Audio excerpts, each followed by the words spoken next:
오늘 함께 묵상할 말씀은 민수기 13장 13절에서 26절 말씀입니다. 발람을 통해 이스라엘을 저주하려 했던 발락의 첫 번째 시도는 실패했습니다. 발람의 예상치 못한 축복의 예언을 들은 발락은 이스라엘 진영의 정환경을 보여준 것이 문제라 판단했습니다. 13절 발락이 말하되 나와 함께 그들을 달리 볼 곳으로 가자.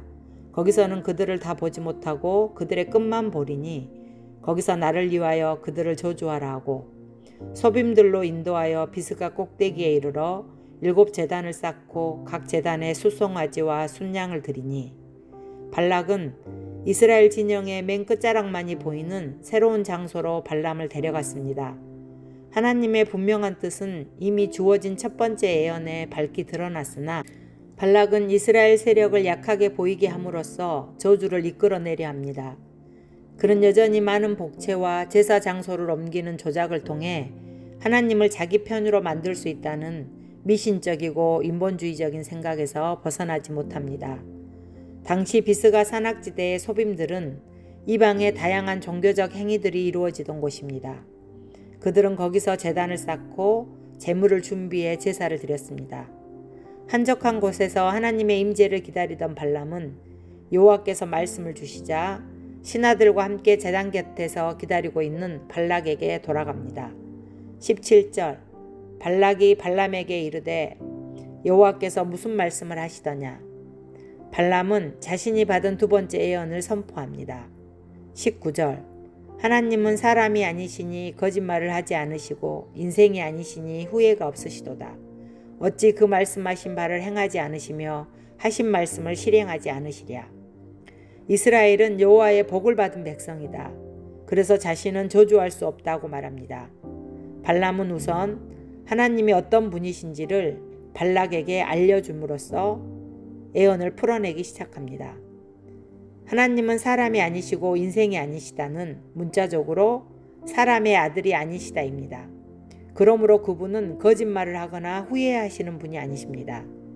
이것은 이스라엘을 언약 백성으로 삼아 복 주시겠다는 그분의 주권적 결정과 계획은 번복될 수도 변할 수도 없다는 표현입니다. 발람은 말합니다. 하나님이 어찌 그 말씀하신 바를 행하지 않겠는가. 발람은 자신은 하나님께서 이스라엘을 향해서 복을 선포하라는 명령을 받았으니 그저 순종할 뿐이라 합니다. 21절 야곱의 허물을 보지 아니하시며 이스라엘의 반역을 보지 아니하시는도다. 여호와 그들의 하나님이 그들과 함께 계시니 왕을 부르는 소리가 그 중에 있도다. 이스라엘의 허물과 반역이 그들을 통한 하나님의 계획을 철회시키지 못할 것이라 말합니다.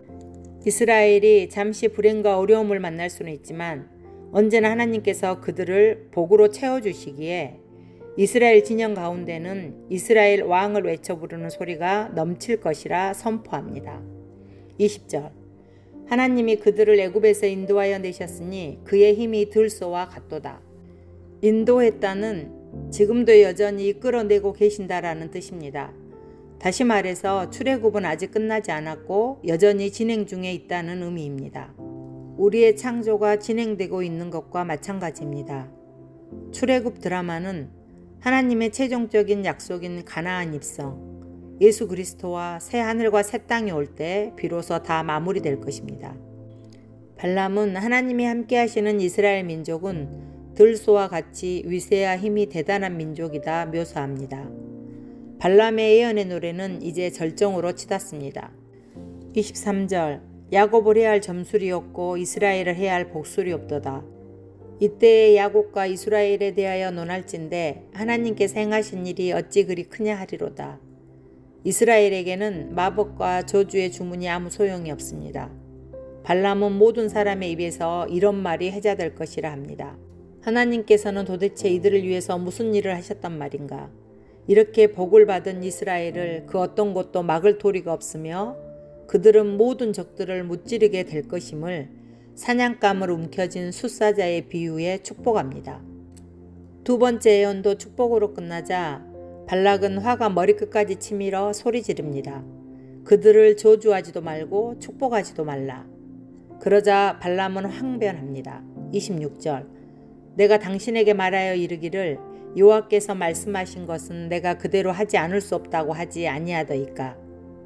26절은 발람이 하나님의 뜻을 잘 전달하고 있는 것처럼 보이지만 발락의 두 번째 사악한 사주를 받아들인 것을 보면 그 역시 하나님이 다른 말씀을 주시기를 기대했던 것이 분명합니다.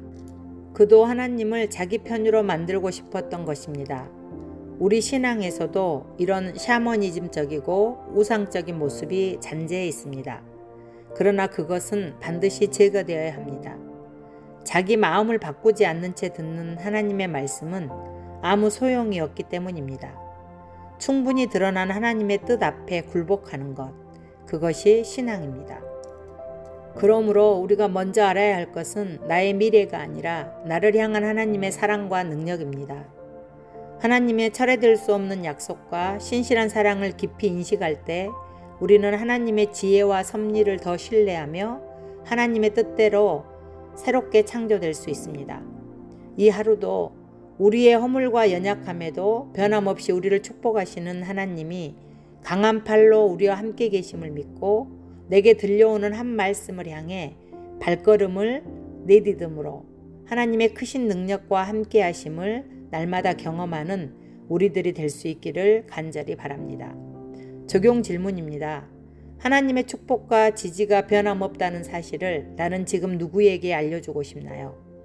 기도하겠습니다. 주님, 제 허물에도 결코 변하거나 끊어지지 않는 하나님의 사랑을 신뢰합니다. 세상이 믿음을 무너뜨리고 저주를 쏟아낼지라도 끝까지 저와 함께 하시며 이루하시는 하나님의 손길을 바라보게 하소서. 예수님의 이름으로 기도합니다. 아멘.